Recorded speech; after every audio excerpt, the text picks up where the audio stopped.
Home Impodcast time! That's right. A company that is divergent from Binford Tools is proud to present a home improvement podcast. My name is Adam, and I'm joined by my co-host, Jordan. Jordan, good morning and salutations. How are you? Oh, not too shabby. You doing okay over there in your little corner? Yeah. It's been a trying morning recording the podcast. My computer is on the fritz right now, so I'm also in the process of moving. So I'm recording this from a tablet on my girlfriend's floor. So let us never question my commitment to the podcast, but we want to apologize on behalf of what I would imagine is going to be kind of lesser sound quality than usual. But, we're doing the best we can. Isn't that right, Jordan? Yeah, we perform in any conditions. We are just like the USPS.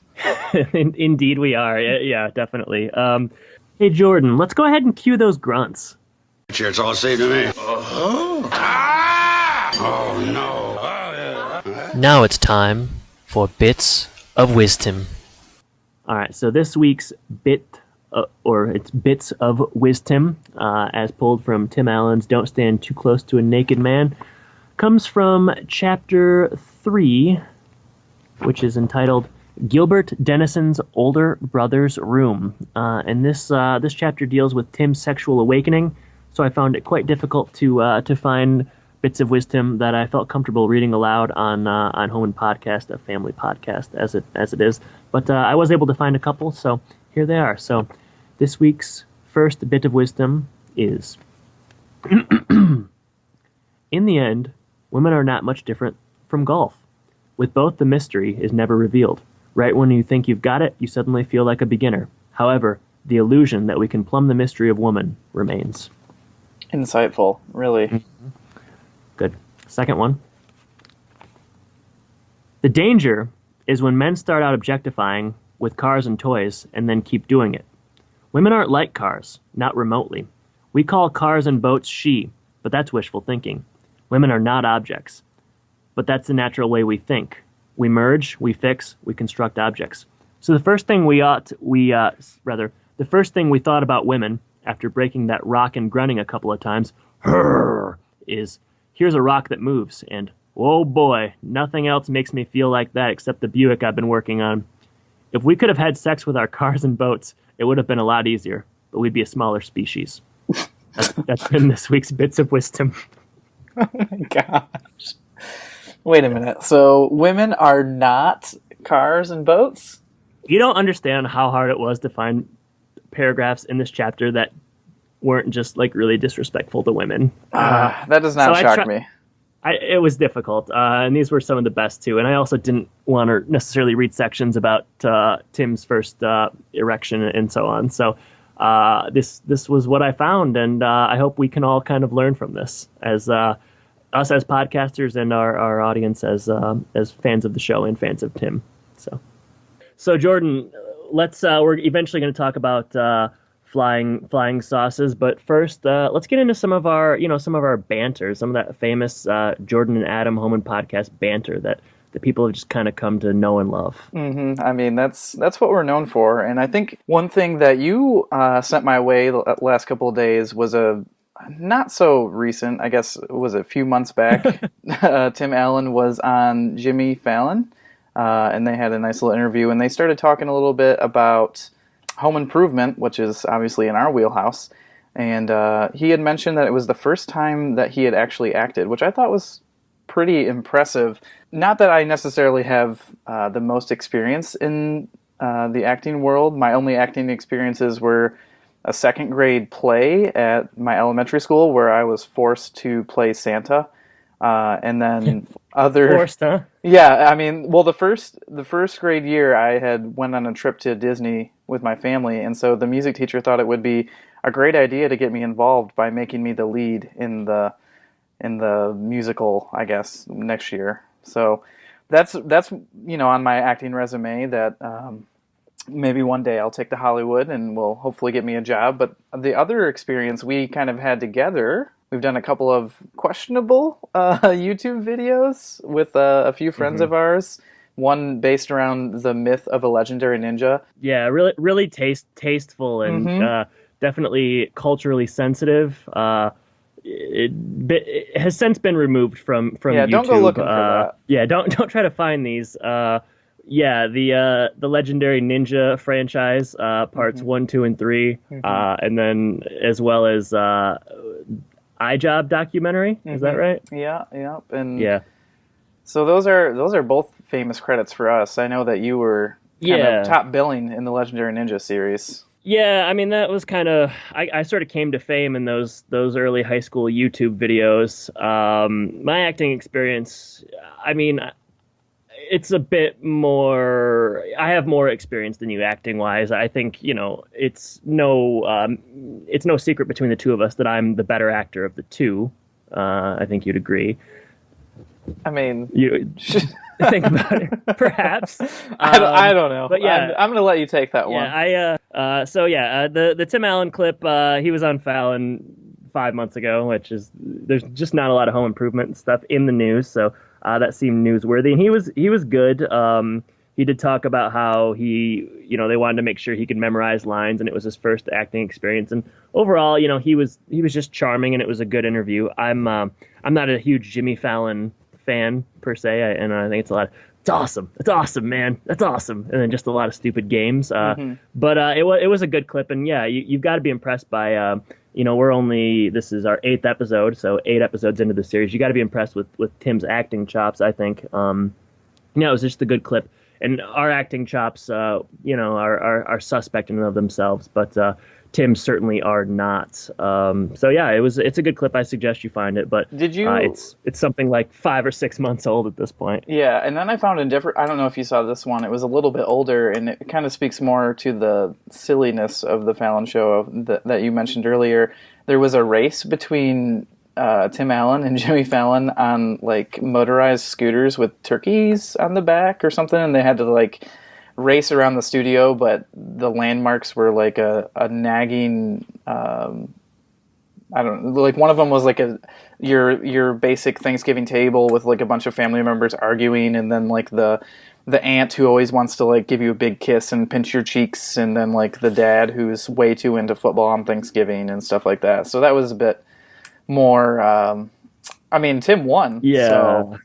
It just doesn't seem fair that I'm I'm on the floor recording a podcast, and Jimmy Fallon gets to be famous and have his own talk show. I mean, that just doesn't seem right based on clips like that, and like Wheel of Impression games and stuff. I'm not a fan of the Fallon show. I liked him on Saturday Night Live, but I'm not into it at all. But no, to answer your question, I did not see that clip, and too I bad. may not seek it out. Yeah, I may just skip it. Yeah, you'll be all right without it, and I would agree. I think you are a bit more saucy, will you say, than Jimmy Fallon? And speaking of sauces, considerably more saucy. Go on. Yeah, speaking of sauces, we're gonna get into episode 8, flying sauces. Talk about your transition there. Seamless transition.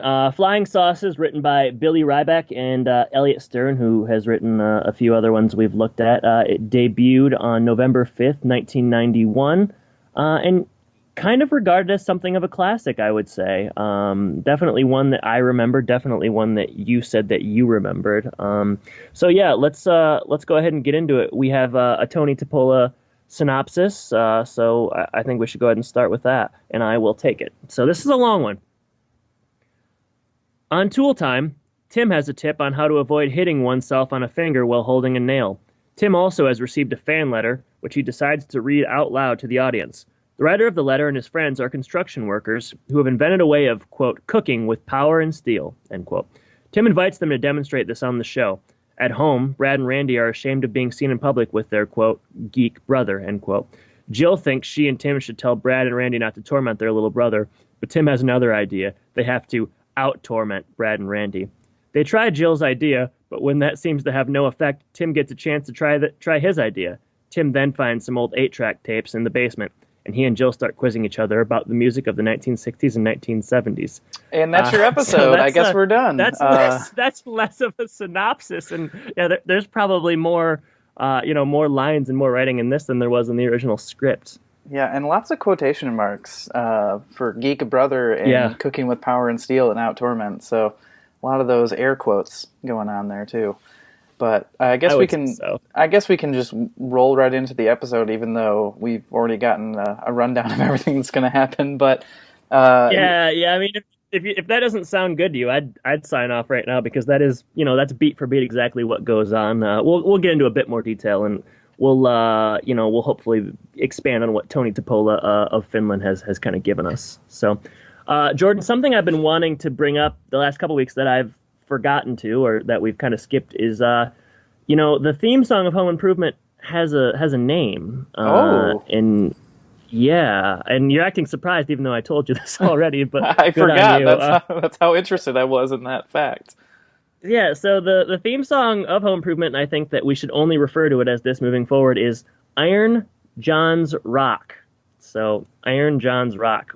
If we were to speculate, why do you think it's called Iron John's Rock? Oh, wow. I don't have an answer. So neither do I. It's fine. I'm trying to think if there's any of those things actually in the like visual theme song, or the theme that's going on during the theme song. I mean, there's rocks as far as like landscaping, iron that is throughout. Very masculine, I guess. I don't have a very good grasp of this. Do you have a better grasp of this? No, I don't at all. That's why I put the question out to you. But no, we'll do some research and find out why it's called that. But I think good on us for knowing that it has a name in the first place. I don't think we need to feel bad about necessarily not knowing why it has that name. That's right. Let's just pat ourselves on the back for that one. I think so. That's what we do best.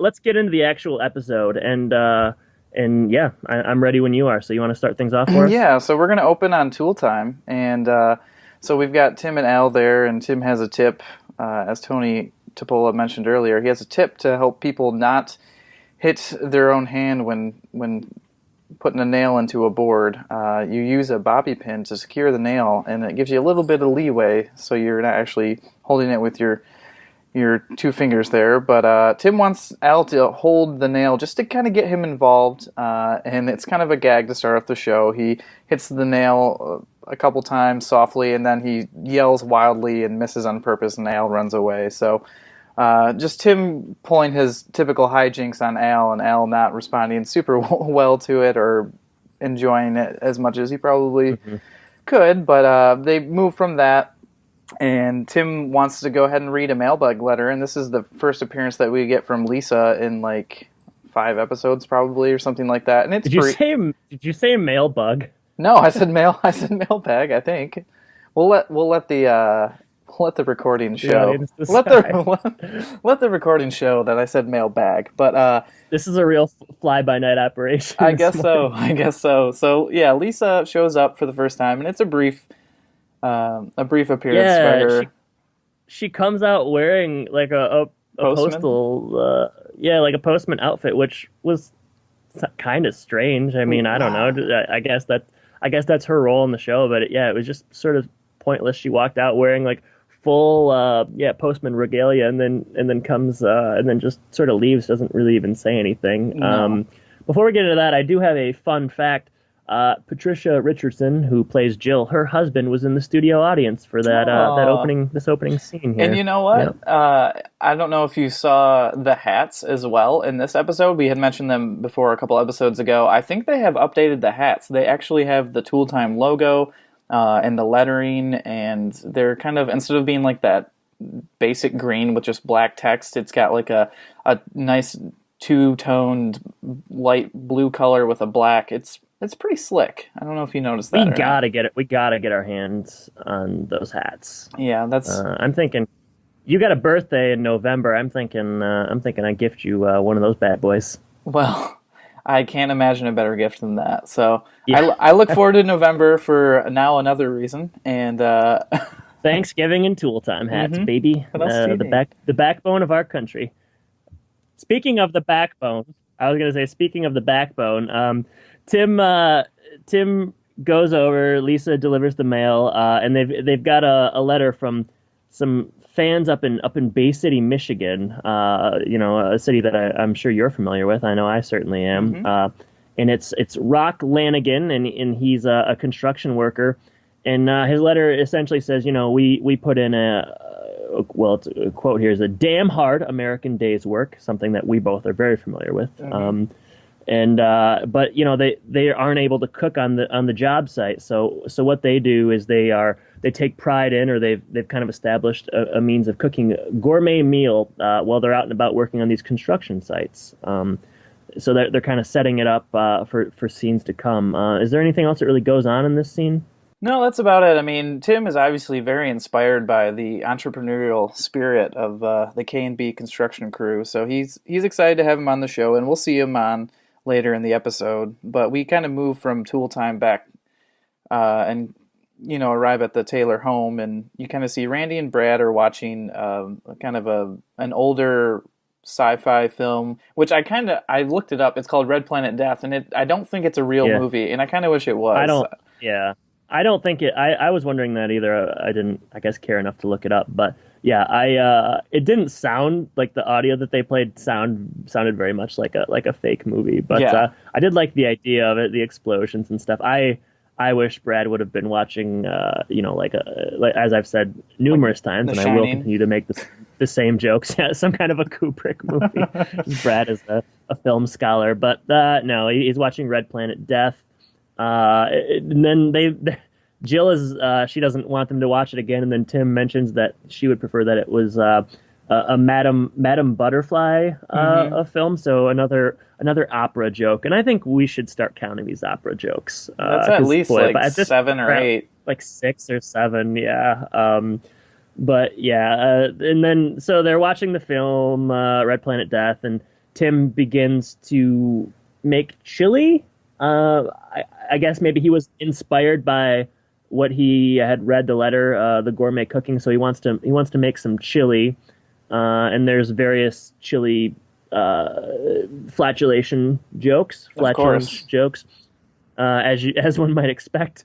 And then this doesn't really ever come into play, but Mark drew a really lousy looking picture of his mom, where, and stop me if I'm wrong, where her breasts look like propellers. Yeah, and Jill kind of takes right to that and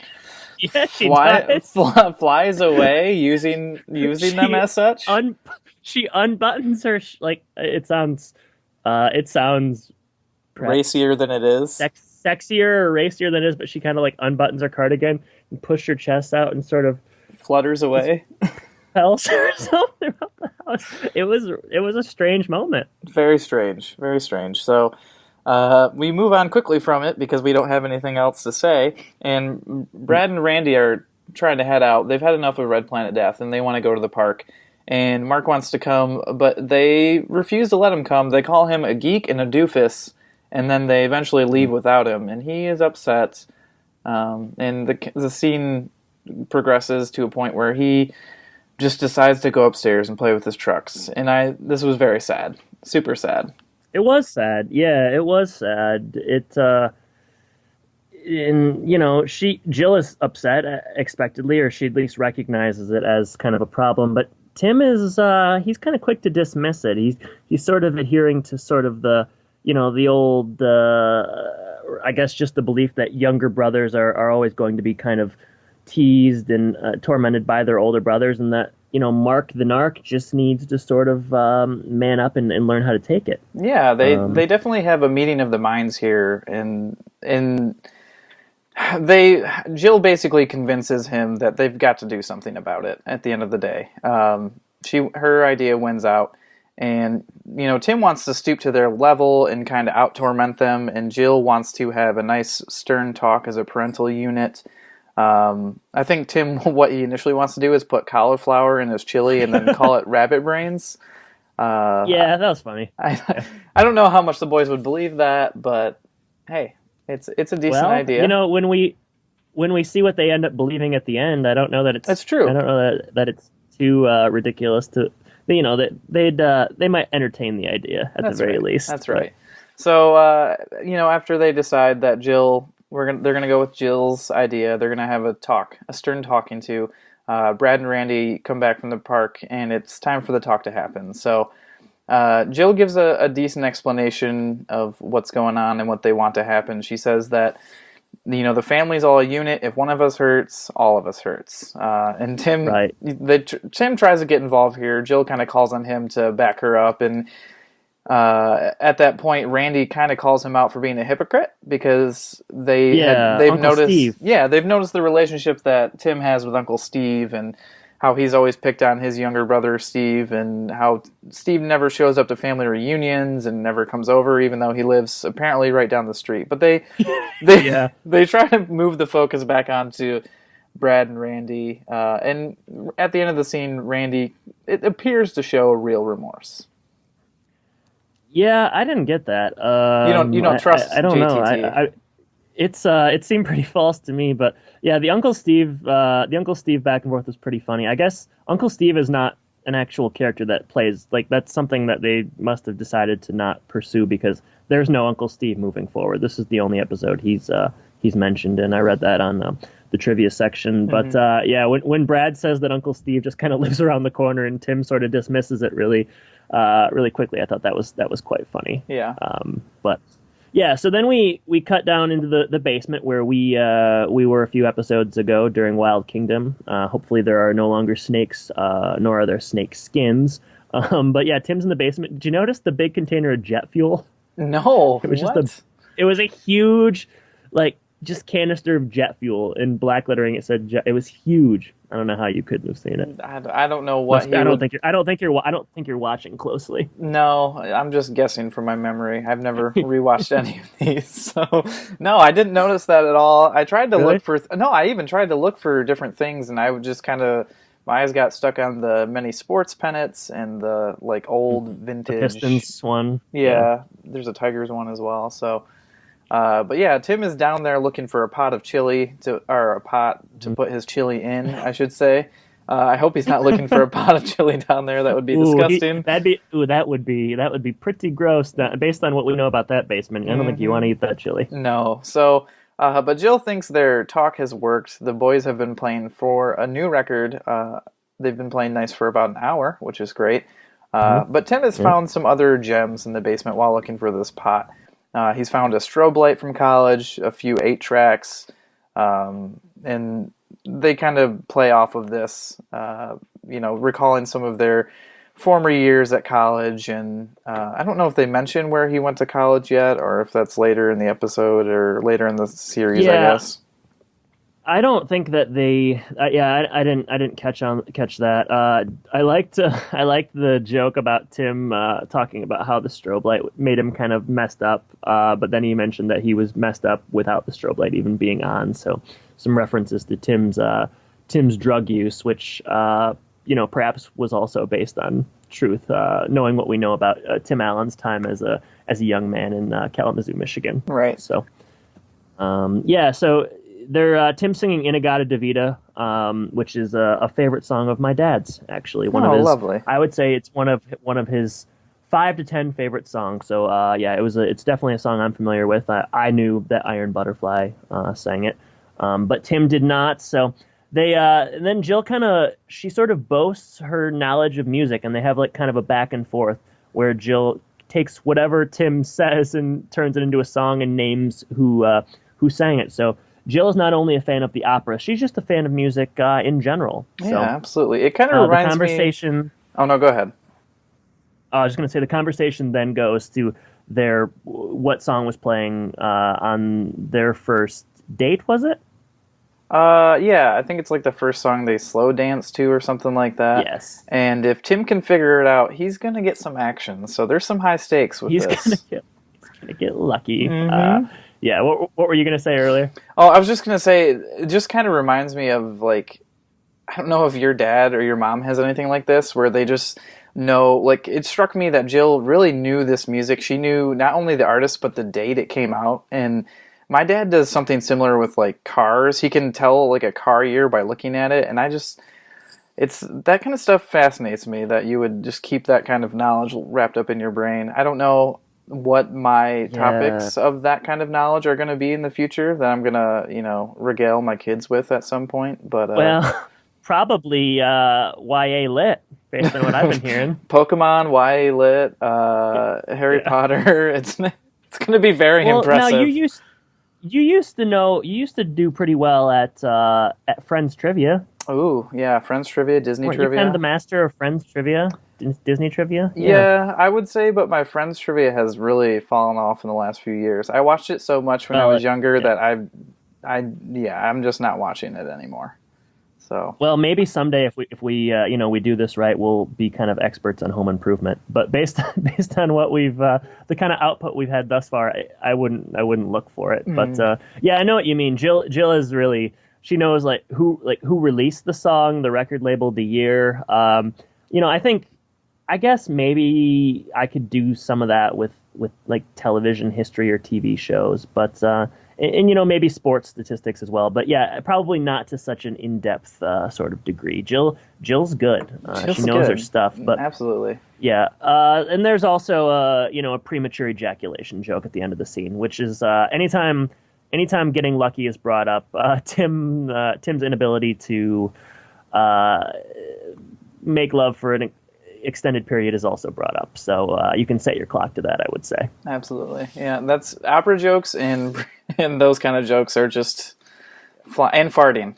Those are the three like touchstones of home improvement comedy.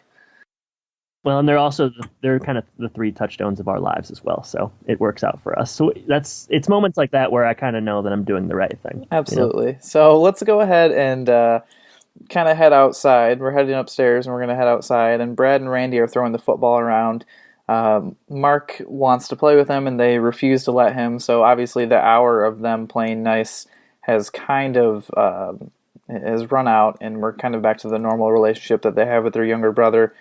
And Randy basically says, Mom isn't around, so you're going to be treated like this. And Mark says they have to treat him nice, or treat him well, I guess, because they're his brothers. And they get, Randy comes up with an interesting response, which basically explains why this episode is named Flying Sauces. And before we start talking about it, let's go ahead and play a clip of that.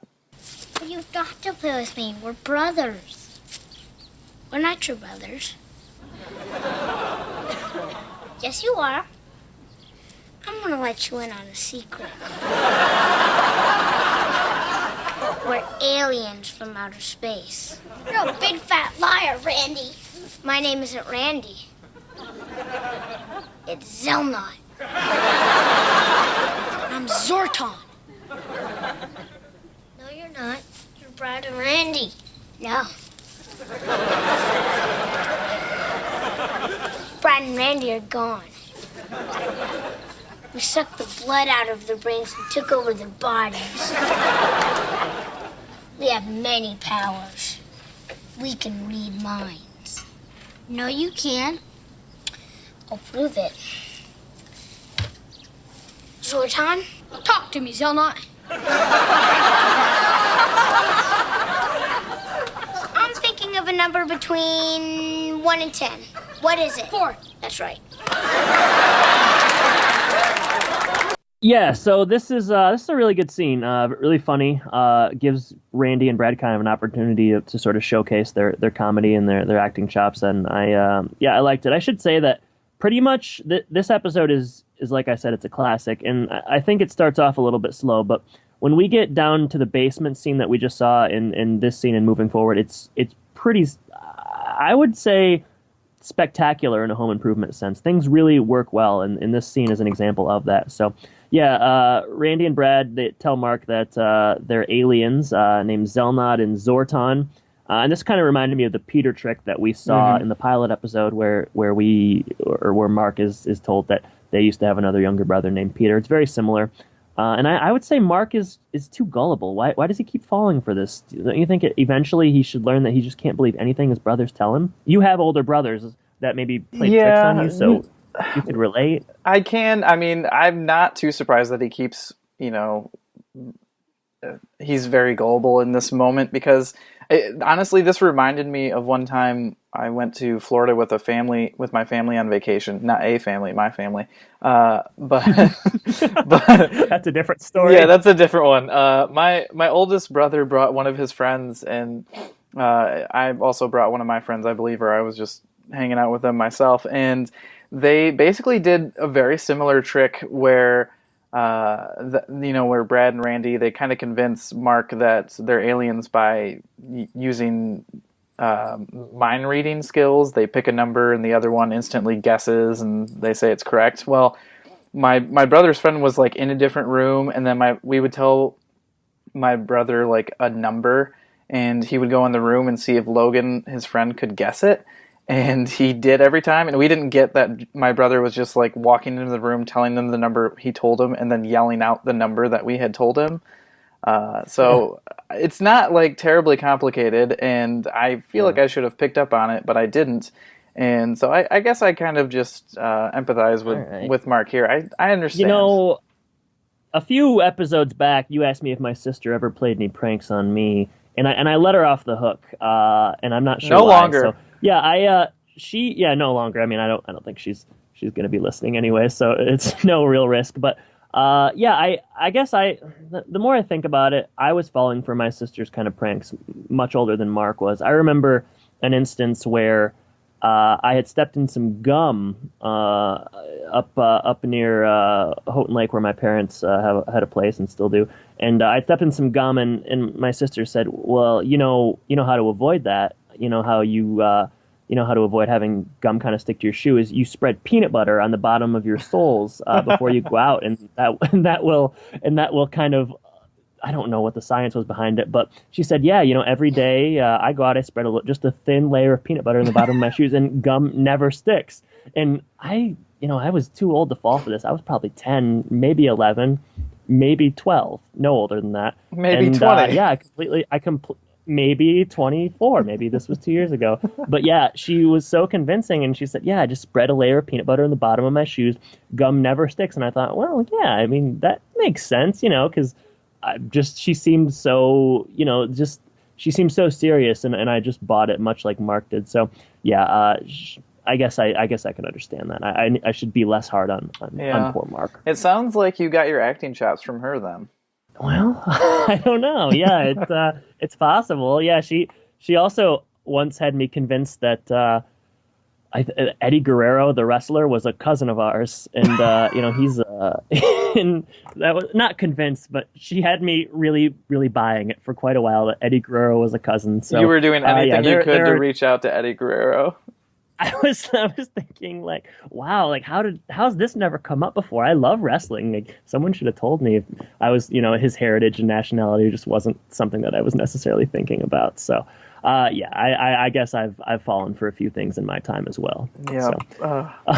And getting back to the episode, Mark continues to fall for their jokes and their tricks, and it's kind of capped off with Randy saying that not only are they aliens, but his mom and dad, Tim and Jill, are also aliens, and tonight a spaceship will pick them up to leave Mark alone. So playing on his worst nightmare, I would assume, and Mark is, freaking out. So yeah, and he has to walk backwards. Yes, they have lips in the back of their aliens. Head. Yeah, lips or eyes or something. It wasn't necessarily clear, but Mark does walk backwards, which mainly just seems to serve the plot, I would say. Yes, and he walks backwards into the house, and Tim is making his chili.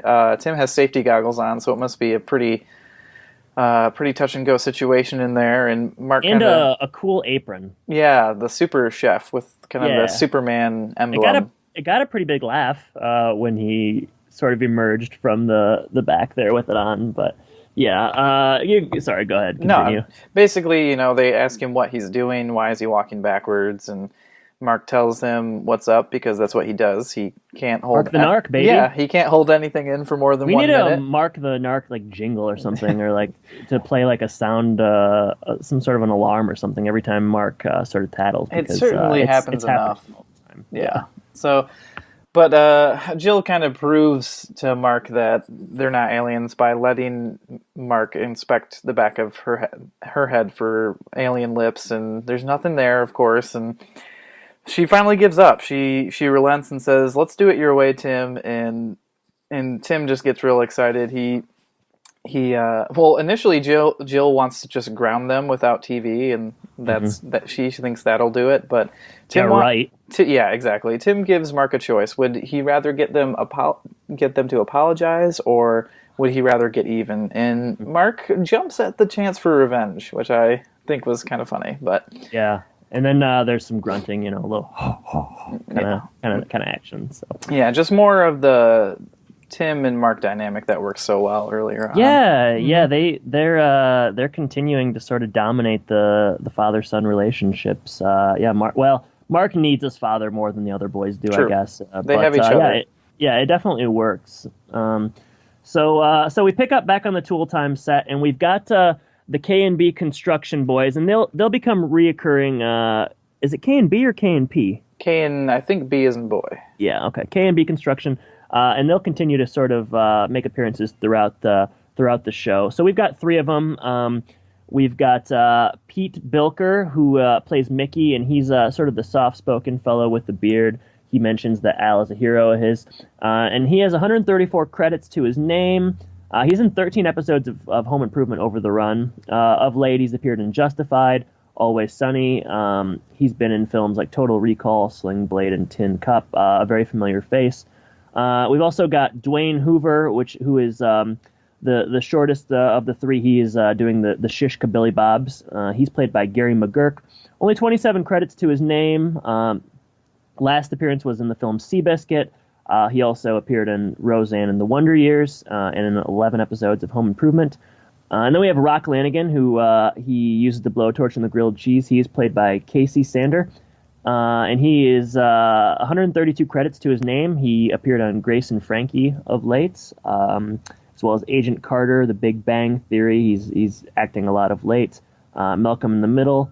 He's appeared in films like 16 Blocks and among other things. And he's in 10 episodes of Home Improvement. So these guys are going to be in the show moving forward, and I quite enjoyed their appearance here. Yeah, and they look the part. They look like your typical construction crew. They look like people that you see in Bay City. Yeah, they've got hard hats, lots of jean material with rips and frays, facial hair. I think we've got the 5 o'clock scruff shadow. You've got a mustache on Dwayne, and then you've got the beard.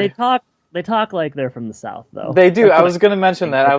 That's not. I mean, the Bay City. It's not nowhere near That's a Michigan. Bay City. You want to hear a Bay City accent? You listen to us because we're a lot closer than those guys are. I mean, that's like especially the guy that does the shish kebabs. Like that is not even close. I don't know what. Yeah, he must be like a recent transplant or something. He must have moved to Bay City for work because he sounds like something out of Georgia. Yeah. So to talk about the actual specifics of the scene, they're going around showing off their kind of gourmet cooking. I really loved. I got a kick out of Al's chef hat in this scene. And then that just seems really funny. Yeah, it's just not like everyone else is wearing hard hats, and then he's got and Al's wearing a chef hat. And Tim's hat says Timbo. Yeah, that was nice from carrying that over. Episode.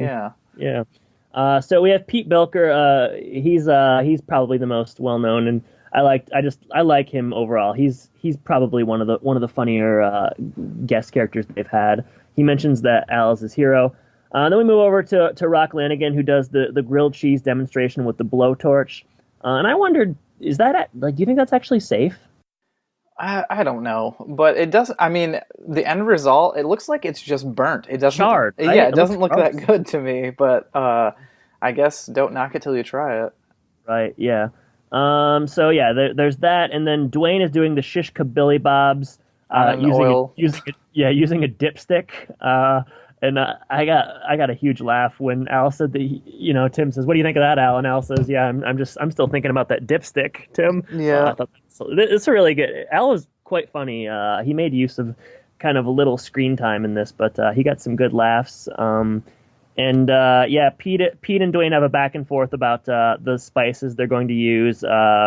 There's talk of sage and tarragon, as well as something else. But it's a funny scene. It's quite well done, and the audience is really loving it. Mm-hmm, absolutely, and it kind of ends, Tim tries the very hot grilled cheese sandwich, burns his tongue, and then he tries a bit of the shish Billy Bob's and mentions that he can taste the oil on it, and that's kind of WD-40 or something. Yeah, that's just kind of how the scene ends. But it definitely is a very good scene, very funny, very memorable. I think that's, for me, definitely one of the scenes that I remembered from watching it in previous years. So, very, very good scene.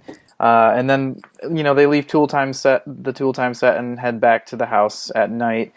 Tim is hiding outside behind the fence, and Mark kind of shows off his acting chops here. He warns his dad that Brad and Randy are coming, and Jill is hiding on the couch, and everyone's outside except for Jill's inside hiding right now.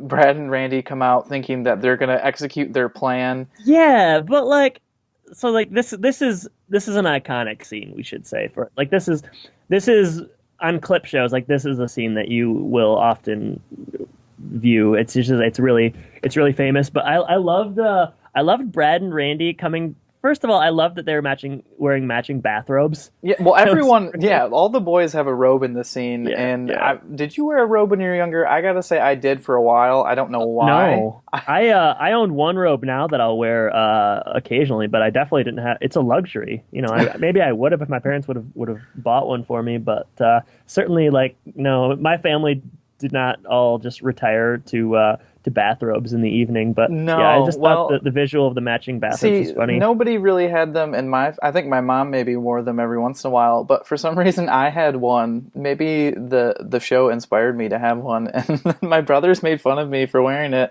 so much to the point that I don't know whatever happened to that robe. I don't know when I stopped wearing it, but it certainly disappeared from my life at that point.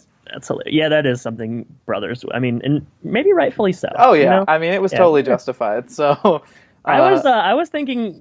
So when Brad and Randy come downstairs, their actual scheme or their plan to get Mark is really lame. It's not just lock him out. They're just gonna lock him out of the house. What do you want them to do? Well, I didn't you want them to necessarily. I'm just saying that they have such a good setup, or they're under the assumption that they've got Mark hook, line, and sinker in this alien thing, and all they're gonna do with it is lock him out of the house. I don't know, get a blow up alien doll and scare him with that or something. But I know they're 9. What resources do you think these boys have? Hey, Brad got that snake to scare Tim in Wild Kingdom to pop out of the tool chest, the toolbox. True. So, that is true. So I don't know that maybe they have more resources than we know, but I felt man, if this is all they're doing with this alien thing, that's super lame. Maybe they should have played more of a long game and just really delayed the gratification of this moment and maybe built a fake alien spaceship. I don't know. Use some sort of sound effects, but they do have a pretty, I don't know, unsatisfactory payoff that they're planning. They get Mark to kind of crouch down on the ground and close his eyes so that his face won't melt off or something. I don't remember exactly why. I don't know. I don't want to That's talk what about he's it doing. Anymore. Frankly, I'm over it. You're upset. I don't want to talk about it. So they're lame. So basically, Mark is crouched down, and the boys are backing away, getting ready to lock the door, and all of a sudden they stop. A spotlight comes on them, and the song that you mentioned earlier, Inagata Davida, starts playing. The strobe light starts coming on, and then Tim comes out behind the fence. He's wearing a welding mask and a silver shiny jumpsuit, and he's got Christmas lights wrapped around him. He looks what you would think an alien looks like. I mean, he just looks strange. That's not what's important here. It's it's good. The strobe light, he uses the strobe light that is kind of set up earlier that he finds in the box. So that's good writing. Planting the seed early on and then using it later. And the boys they're scared. Inagata Davita's playing and Tim's kind of chasing them. They try to go up to the doors, the French doors there, and knock. And they see their mom on the couch, and she rises up, and she's wearing glow in the dark vampire teeth and eyes, or what was that? Well, it looked like tinfoil to me. It looked like tinfoil on her teeth, and then crazy red eyes. And she was way more terrifying to me than what Tim was wearing. But I don't know about that. No, you don't think so? I'm not sure. I don't know. I thought maybe Jill was a little bit hokey looking. Well, perhaps we have a new poll question this week on Twitter, and we'll see what our Who's audience scarier, Tim or Jill? Definitely Tim is closer in proximity, so that's pretty terrifying. I was reading I don't know, some website where I was looking for trivia on this episode, and somebody said on the trivia that Brad and Randy were like laughing when they were at the door instead of like looking scared, but I didn't notice that. I was scared. And I'm not sure that's actually trivia. No. It seemed more opinion based. Yeah, well, that's all right. So they kind of move on from that scene with the boys. It's a great scene. I think it's probably one of my favorite scenes. And that's, the second or third great scene in this episode. So as you mentioned earlier, just a really good episode overall. And we move from outside with the boys screaming to down in the basement with Tim and Jill. Tim has kind of set up a surprise. He's put the song on that they slow dance to with candles, and the lights are off. And what was the song? Did you remember the song that was playing? It's Harry Nilsson's "Without You," okay. I believe. One of your favorites. I know Harry Nilsson sings "Everybody's Talking at Me." I don't know if you're familiar with that song from, what's that movie with Dustin Hoffman? People are gonna... The Graduate. No. John Voight is like a prostitute. American cowboy. I can't think of it. I don't know. Well, we can edit this out, or we can put it in later. But yeah, Everybody's Talking at Me. I have the record. I don't know. Doesn't matter. But I was not familiar with the song though. But yeah, the two men. Boy, you're out of sorts. Falling apart. Yeah, Tim and Jill slow dance in the basement to the song that they first slow danced to. Sort of. It's a nice scene. Sort of strangely, the boys all show up wearing masks and try to scare them, which I think was supposed to be funnier than it actually was. But I did notice that Mark was there, so at least they were, including him at this point. Yeah, so maybe a lesson was actually learned. And it's a nice scene. It's sort of reminded me of the scene in the Sir Larry Houdini episode. Mm-hmm. I think that was called Offsides, where they're dancing at the end. But it's a sweet Tim and Jill moment, and a nice final scene to the episode. Sometimes we get these post-credit scenes that are just kind of just sort of silly, and they try to be funny. But this one's sweet, and I think it works quite well. Yeah, and there is one more scene after this, and this, it's not too bad. It's just kind of whatever. But they basically have Tim and Jill outside dancing to the song that was played earlier. They kind of fade in and fade out like aliens might, and yeah. And that's really about it for the episode. That's kind of how it ends. And as you said earlier, just a good episode overall. Really good. Mm-hmm.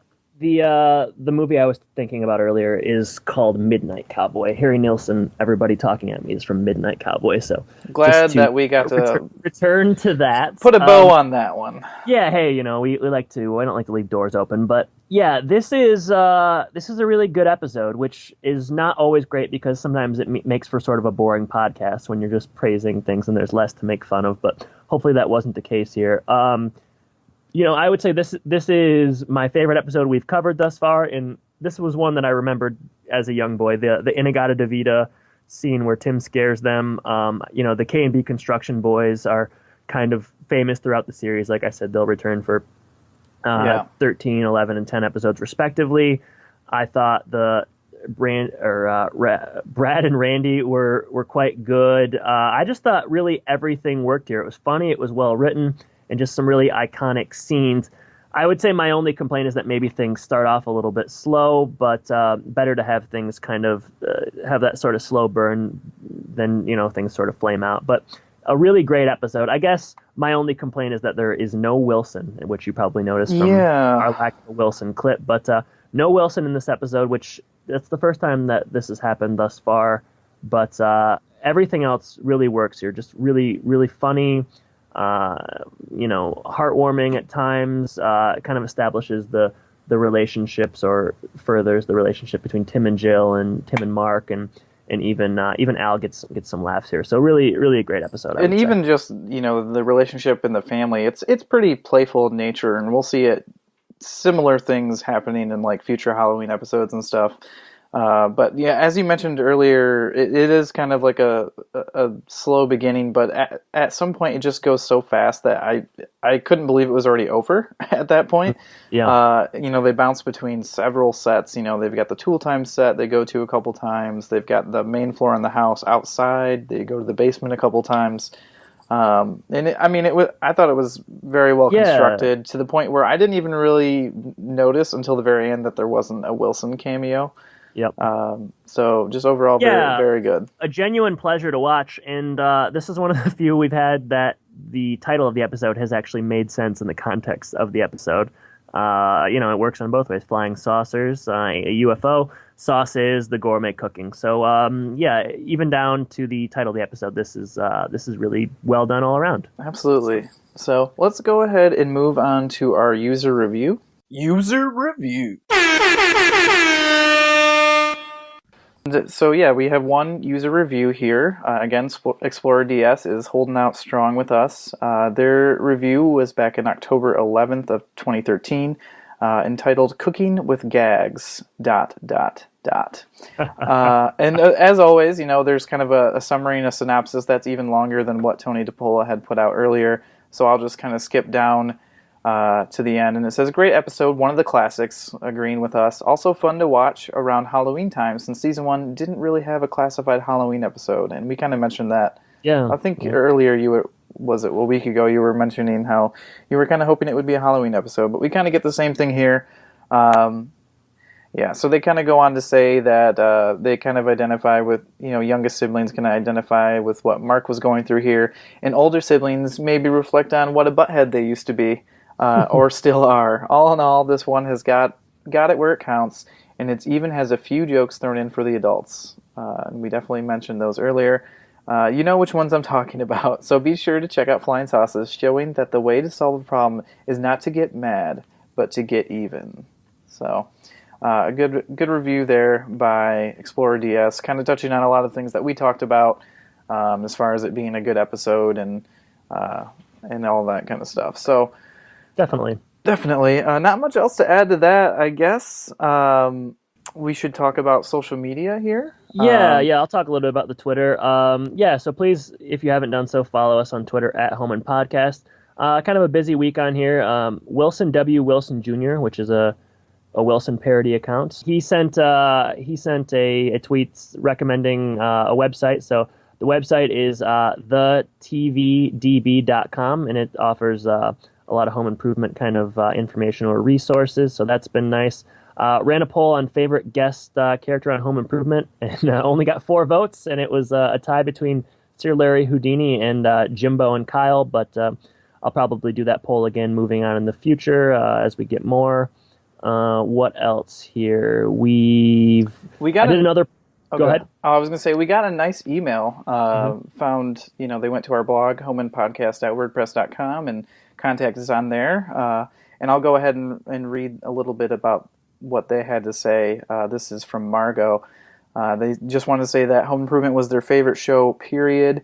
It's the one show that they can kind of watch over and over and not have any regrets. Thank you for the great laughs and feelings of family. If only the 80s and 90s were back. And then they had mentioned they wish there could have been a new show with Tim, Jill, and the kids married with grandkids, because Margot doesn't quite enjoy The Last Man Standing. Doesn't really ring true for her. But that was a very nice email that we got, and we just wanted to call out. I don't enjoy The Last Man Standing either, so I'm with you, Margot. And thank you very much for that email. That was very nice of you. And again, if you ever want to reach out to us, that's homeimpodcast@gmail.com. Could also like us on Facebook. We post on there. And if you haven't done so, find us on iTunes, rate us and review us. That's how people find us. We're going to keep churning out the podcast for better or worse. So we'd like to continue to build a following. And apologize again for perhaps the lacking sound quality, but don't expect this to be a reoccurring thing. So absolutely. So do you have a question of the week? Yes. Jordan, you came prepared this time? Well, I'm going to do my preparation and my question asking right now. Do you believe in aliens? Wow. I guess it's hard for me to think that there isn't if you believe what a lot of scientists say about the size of the universe. It seems incredibly unlikely that there's not. I don't know. I guess I'm of two minds of it. I don't really care, I guess. That wasn't the question. That wasn't the question. Answer. You either do or you don't. Choose a mind. Choose a mind. I'm gonna say it's likely. Okay. All right. But I don't. It doesn't really affect anything, I think. So I don't know. All right. Oh well, I guess I have to answer. Oh yeah, that's the point of this. Yeah, I'll say I believe in aliens. I think so, and I think that they probably look a lot like Tim did in this episode. Sure. So why not? Yeah, I believe in aliens. I don't really have much more to say. I've never seen anything, or I don't have any evidence or whatever. But yeah, like you said, there's just a lot of room and stuff out there in the universe. And stuff. I sound like a real scientist. Yeah, you're an astronomer. I mean, it seems likely that there's some sort of like microbe somewhere or something. Are you an X-Files fan at all?